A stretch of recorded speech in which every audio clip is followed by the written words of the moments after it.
Hello friend, good morning and welcome to my morning news with Muyiwa Ludayo. Today is yet another one before us that we have the privilege to live our life to the fullest. And as I welcome you today to the continuation of our series on total transformation, I'd like to talk to you about being a channel. In fact, how you should consider the word channel.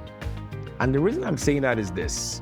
My friend, the directional flow of our resources is vital in determining how much value we get from them.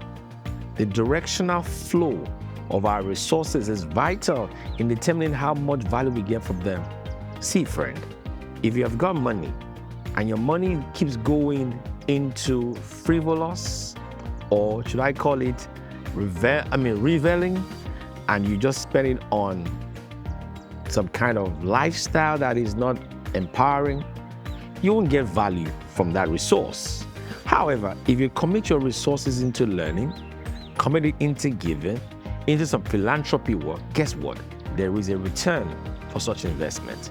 So I'm asking you today, if you want to see things change in your life, direct your resources towards where they can bring maximum value back to you. Value that can enable you to do more in life. Check the flow of your resources. It possibly is the reason you're not getting so much resource to change your situation. Would you? All right then, friend, you do this and have a very great day.